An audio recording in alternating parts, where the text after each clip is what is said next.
주미 한국 대사관을 사칭한 보이스피싱이 한인들을 대상으로 극성을 부리고 있습니다. 내년 사회보장연금 인상폭이 역대 최대를 기록할 것으로 보입니다. 에릭 아담스 뉴욕시장이 오늘 타임스퀘어를 총기 금지 구역으로 지정하는 법안에 서명했습니다. 뉴욕시 드럭스토어의 물건들이 잦은 도난 사고에 노출되면서 큰 피해를 입고 있습니다. 이상은 TKC 뉴스데스크 오늘의 주요 소식입니다. 코비드-19 부스터가 이제 더 강력해졌습니다. 그러니 여러분과 우리 도시도 더 강력해질 수 있죠. 오늘 부스터를 접종해 사랑하는 사람들을 최신 오미크론 변이로부터 안전하게 지켜보세요. 최신 부스터는 12세 이상으로 마지막 백신을 접종한 지 최소 2개월이 지난 모든 주민이 접종하실 수 있습니다. 더 자세한 정보는 nyc.gov/백신파인더를 방문하거나 877-829-4692로 전화하십시오. 시청자 여러분 안녕하십니까? 10월 11일 화요일 TKC 뉴스데스크 첫 소식입니다.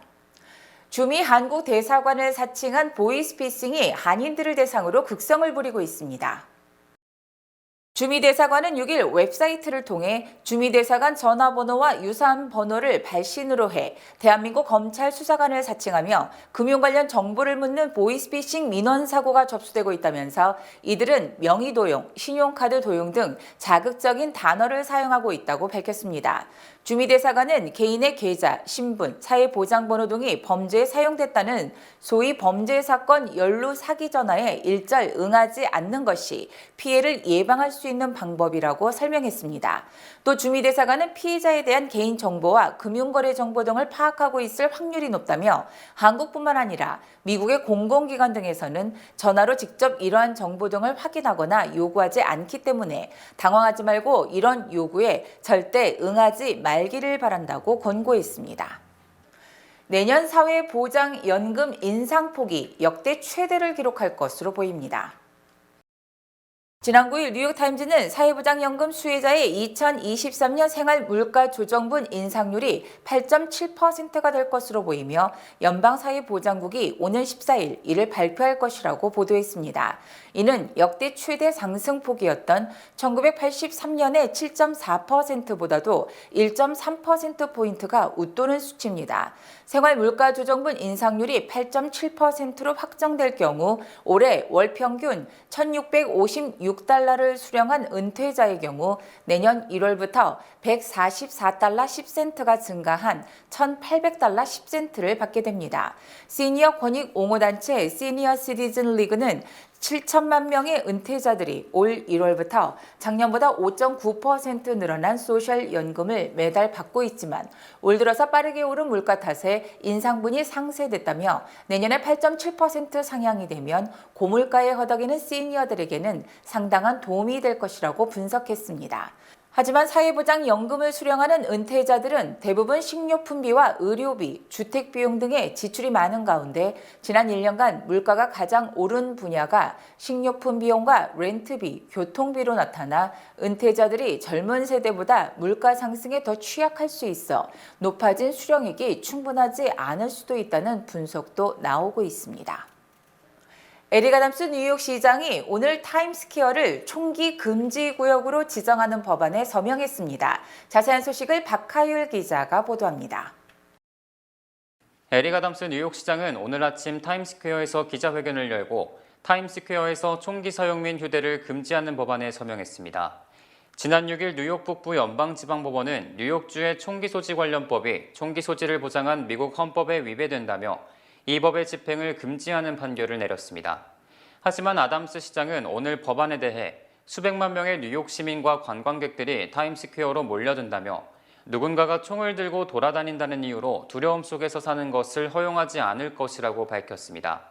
이번 법안은 레티샤 제임스 뉴욕주 검찰총장이 뉴욕주의 총기 소지법에 대한 최근 판결에 유예를 요청한 지 하루 만에 나온 것입니다. 법안은 2개의 법률로 구성되어 있으며 각각 타임스퀘어와 지하철 등 총기 금지 구역의 범위를 지정하고 그 안에서 총기 소지를 금지하게 됩니다. 법안의 영향을 받는 지역은 맨하탄 미드타운 인근 지역으로 6에비뉴와 8에비뉴 사이의 40번가와 53번가 사이의 지역을 포함합니다. 또한 총기는 8에비뉴와 9에비뉴 사이의 40번가와 48번가에서도 금지될 예정입니다. 뉴욕시 드럭스토어의 물건들이 잦은 도난 사고에 노출되면서 큰 피해를 입고 있습니다. 뉴욕시경에 따르면 뉴욕 시내 드럭스토어들이 잦은 도난 사고를 겪으면서 문을 닫고 있는 것으로 나타났습니다. 어퍼이스트에서 작은 약국을 운영 중인 레온 타라센코는 팍스뉴스와의 인터뷰에서 도난 사고에 대응하기 위해 할 수 있는 것은 모든 진열대 상품들의 자물쇠를 걸어 잠그는 것뿐이지만 이렇게 될 경우 고객을 응대하는 것이 매우 어려워진다며 우려를 표했습니다.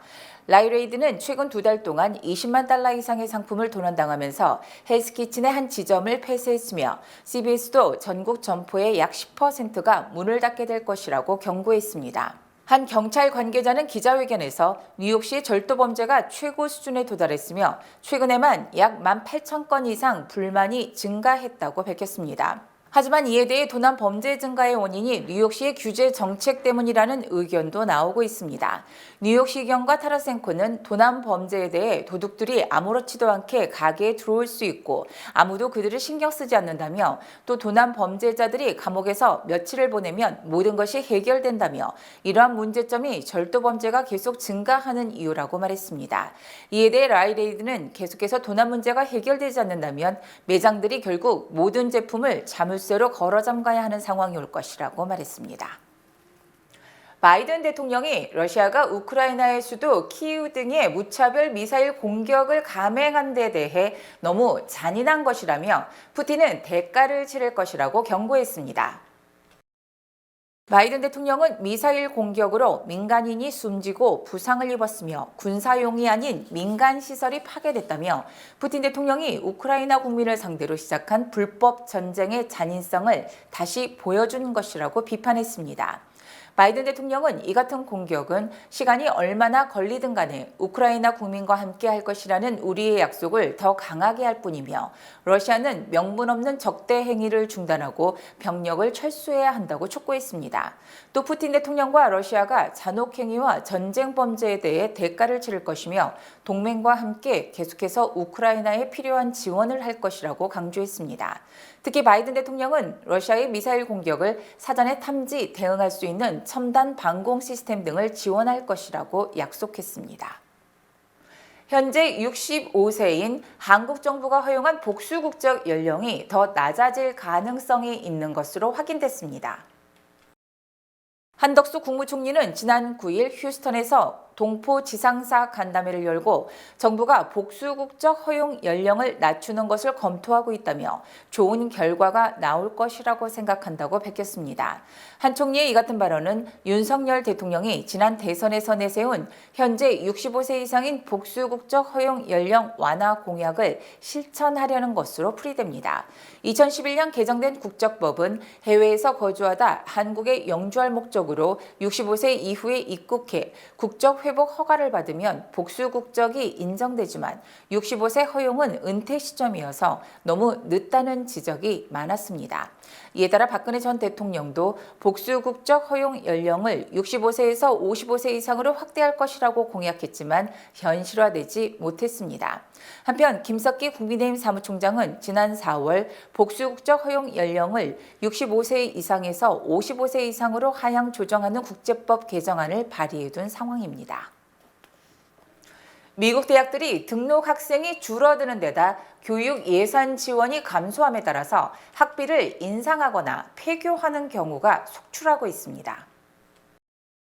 연방교육부는 지난 2년간 대학 등록 학생들이 140만 명이나 줄어들고 50개 주 중 41개 주 정부에서 대학 지원 예산을 13% 줄였다고 밝혔습니다.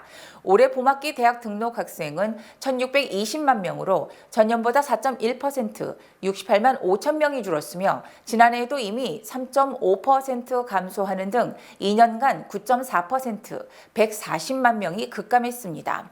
올해 줄어든 학생 대학생 68만 5천 명 중 60만 4천 명은 주립 또는 공립대학생이며 이 중 절반은 커뮤니티 컬리지 재학생으로 밝혀져 저소득층 가정의 자녀들이 대학 진학을 포기하는 것으로 나타났습니다. 또 41개 주 주정부가 예산 지원을 줄임에 따라서 4년제 주립대학비가 37% 인상됐으며 플로리다주와 조지아주 등 일부 주 대학들은 학비를 60% 이상 인상하는 것으로 조사됐습니다. 특히 최근 10년간 재정난을 견디지 못해 폐교를 한 대학도 200여 개로 4배나 급증한 것으로 집계됐습니다. 벤 버냉키 전 연준 의장이 올해 노벨 경제학상 공동 수상자로 선정됐습니다.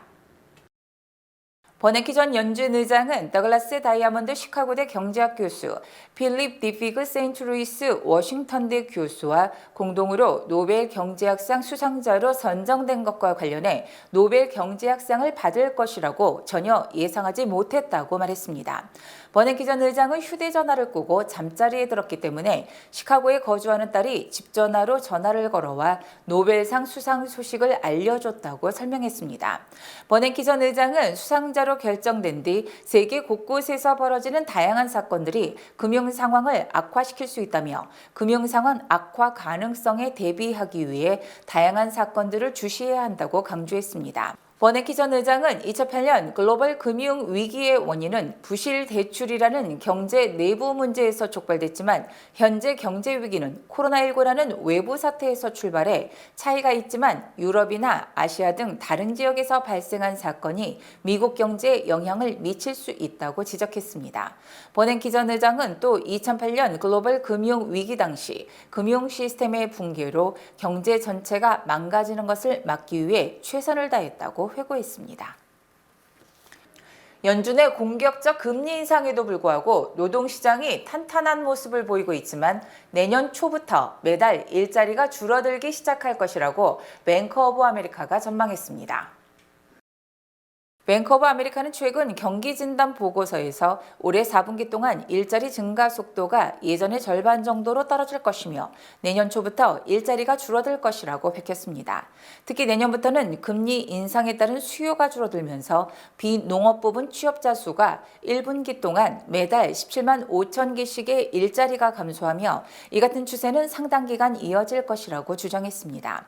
뱅크 오브 아메리카는 연준이 물가 인상을 건전한 수준까지 되돌려 놓으면서 실업을 유발하지 않으면 좋겠지만 연준은 그럴 능력이 없는 것으로 보인다며 고용시장 악화를 우려했습니다.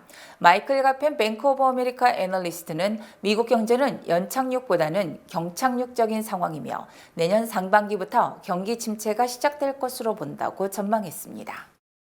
주요 단신 전해드립니다. 한인 밀집 거주 지역인 뉴저지 포트리가 머니 매거진이 선정한 전국에서 가장 살기 좋은 도시 탑50에서 14위에 랭크됐으며 저지시리가 10위, 모리스타운이 30위에 올랐습니다. 한국 프로농구 심판으로 활동한 황인태 심판이 어제 한국인 최초로 미국 프로농구 시범 경기에서 부심을 맡았습니다.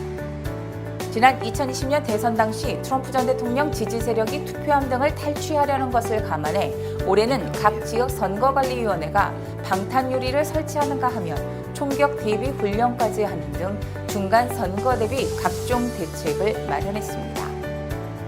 미국 서부 최대 명문으로 꼽히는 샌프란시스코 인근 스탠포드대에서 7일 대난, 성폭행 사건이 발생하는 등 강간 사건 등이 끊이지 않고 있습니다. 아스트라제네카가 영국 옥스포드대와 공동으로 코안에 뿌리는 코로나19 백신 개발에 나섰지만 초기 임상시험 결과 예방 효과가 미미한 것으로 조사됐습니다.